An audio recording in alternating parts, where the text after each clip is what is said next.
Uses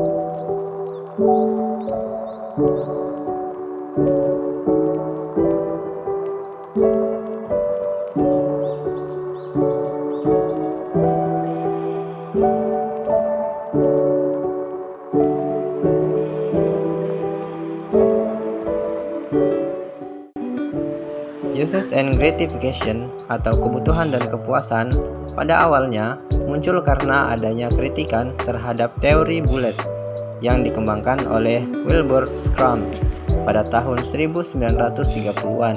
Sebelumnya, teori bulat menyatakan bahwa halayak media dianggap sebagai halayak pasif yang mudah dipengaruhi oleh media. Oleh karena itu, muncullah teori uses and gratification ini yang menyatakan jika halayak media dipandang sebagai halayak aktif di mana mereka menggunakan media dikarenakan kebutuhan akan informasi, pendidikan, dan hiburan. Dimulai pada tahun 1940-an, Herta Herzog dipandang sebagai orang pertama yang mengawali riset uses and gratification ini. Namun, penelitian yang sistematis dalam rangka perkembangan teori uses and gratification dilakukan pada dekade 1960 hingga 1970-an. Teori uses and gratification tersebut dipublikasikan oleh tokoh Herbert Blumer dan Elihu Katz di tahun 1974 yang mengatakan bahwa halayak dianggap aktif dalam menentukan atau memilih media dalam pemenuhan motifnya. Penelitian tersebut dilakukan di berbagai negara, bukan hanya di Amerika, namun juga di negara lainnya seperti Jepang, Inggris, Jerman, Swedia, Finlandia, dan lain-lainnya. Dalam perkembangannya, terdapat beberapa asumsi yang mendasari teori uses and gratification ini. Salah satunya yaitu asumsi dasar dari tokoh yang mempelopori munculnya teori uses and gratification, Elihu Katz, J.G. Bramble, dan Michel Gurevich, yang menguraikan 5 asumsi-asumsi dasar dari teori ini yaitu: pertama, halayak memiliki peran aktif. Yang kedua, halayak bebas memilih media. Yang ketiga, media bukan satu-satunya sumber pemuas. Yang keempat, tujuan pemilih media massa disimpulkan dari data yang diberikan anggota halayak atau audiens. Yang kelima, pencegahan signifikansi nilai kultural. Dalam teori uses and gratification, terdapat beberapa elemen di dalamnya sesuai yang disebutkan oleh Rosengren dalam sejajar 1993 mengemukakan 11 elemen teori uses and gratification. Yang pertama, kebutuhan mendasar dalam interaksi. Dengan yang kedua, berbagai kombinasi antara karakteristik intra dan ekstra individu. Dan juga yang ketiga, struktur masyarakat termasuk struktur media. Yang dimaksudkan kebutuhan individu merupakan titik awal meskipun tumbuhnya kebutuhan tentu saja dikarenakan interaksi dengan elemen-elemen dalam dan sekitar individu. Yang keempat, menghasilkan berbagai kombinasi persoalan individu. Di sini Rosengren memperkenalkan konsep persoalan yang terjadi melalui interaksi antara kebutuhan karakteristik individu dan kondisi lingkungan sosialnya. Yang kelima, persepsi mengenai solusi berbagai persoalan tersebut. Yang dimaksudkan di sini tingkat kerumitan persoalan berbeda tiap individunya yang berlaku pula dalam persepsi mengenai bagaimana suatu proses dapat diselesaikan. Yang keenam, kombinasi persoalan dan solusi menunjukkan berbagai motif untuk mencari penyelesaian persoalan. Di sini pada tingkatan individu, persoalan-persoalan yang dirasakan dan solusi dapat memberikan motif untuk bertindak. Yang ketujuh, menghasilkan perbedaan pola konsumsi media dan perbedaan pola perilaku. Yang dimaksudkan di sini persoalan yang membawa pada motif tertentu akan menyebabkan tindak dalam bentuk konsumsi media atau perilaku lainnya. Yang kesembilan, yang menyebabkan perbedaan pada pola pemenuhan. Yang dimaksudkan di sini perbedaan pola pemenuhan atau termasuk kemungkinan tidak tercapai pemenuhan merupakan hasil dari proses tersebut. Dan yang ke-10, yang mempengaruhi kombinasi karakteristik intra dan ekstra individu yang sekaligus akan mempengaruhi pada. Yang ke-11, struktur media dan berbagai struktur politik, kultural, ekonomi masyarakat. Yang dimaksudkan berkaitan tentang efek tersebut. Keseluruhan proses ini menunjukkan bahwa uses and gratification dapat mempengaruhi masyarakat dan media beroperasi di dalamnya. Pendekatan kegunaan dan kepuasan. Pendekatan kegunaan dan kepuasan yang diajukan oleh Katz ini menjelaskan bahwa kondisi sosial dan psikologis seseorang akan menyebabkan adanya kebutuhan yang menciptakan harapan-harapan terhadap media massa atau sumber-sumber lain yang membawa kepada perbedaan pola penggunaan media, sehingga akan menghasilkan pemuasan kebutuhan serta konsekuensi lainnya, termasuk yang tidak diharapkan sebelumnya. Model uses and gratification yang kedua adalah model transaksional. Model ini diperkenalkan oleh McLeod dan Becker pada tahun 1974.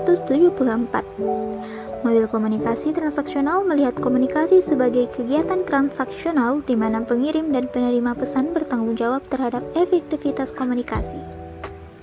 Dalam model ini, orang membangun kesamaan makna berdasarkan pengetahuan dan pengalaman masa lalu.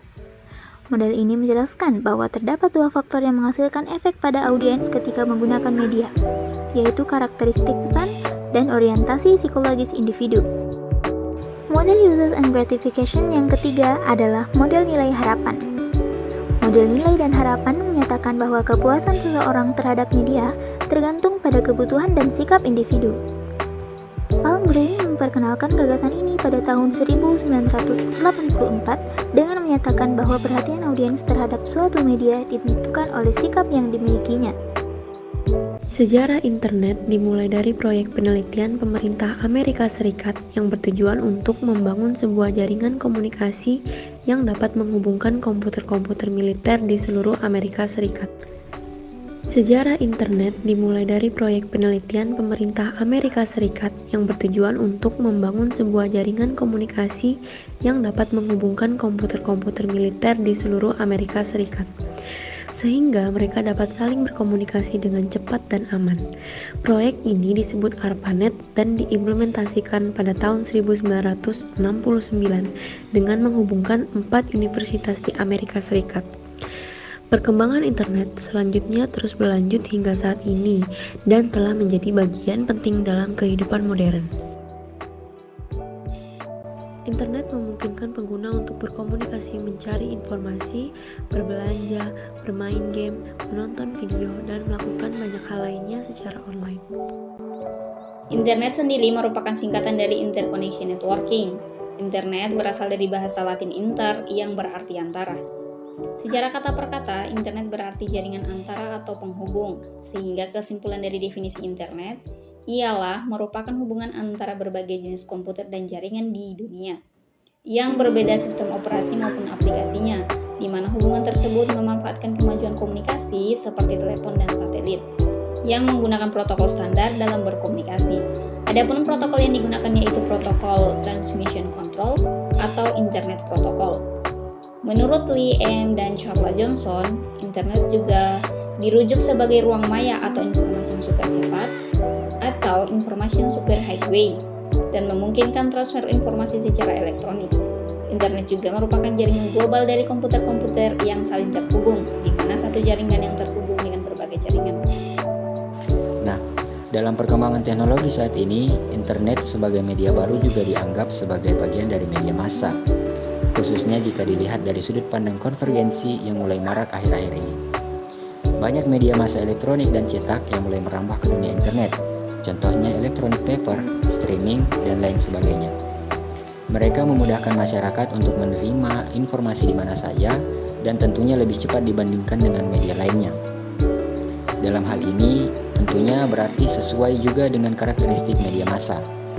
McQuail sendiri juga menyatakan jika internet merupakan jenis media baru yang menggabungkan radio, film, dan televisi dengan teknologi sebagai penyebarannya. Oleh karena itu, banyak peneliti pada zaman sekarang yang menggunakan teori uses and gratifications dalam memecahkan penelitian terkait dengan media baru atau internet. Teori uses and gratifications merupakan teori dalam komunikasi massa yang cukup populer. Namun sama dengan teori lainnya, teori ini memiliki keunggulan dan kelemahan atau kritikan. Menurut Baran dan Dennis 2009, teori uses and gratifications memiliki beberapa keuntungan. Yang pertama, memfokuskan perhatian pada individu dalam melihat proses komunikasi massa. Yang kedua, respek pada kemampuan intelektual dari pengguna media. Yang ketiga, menyediakan analisis yang mencerahkan bagaimana pengguna berinteraksi dengan isi media. Yang keempat, membedakan antara pengguna aktif dengan pengguna pasif. Yang kelima, mempelajari media sebagai bagian dari kehidupan sehari-hari. Yang keenam, menyediakan wawasan yang berguna dalam proses adopsi terhadap media baru. Kritikan terhadap teori uses and gratifications. Pendekatan kegunaan dan kepuasan media seperti pendekatan atau teori lain yang tidak akan terlepas dari kritikan. Kritikan ini timbul dari beberapa sudut pandang pengkritik itu sendiri.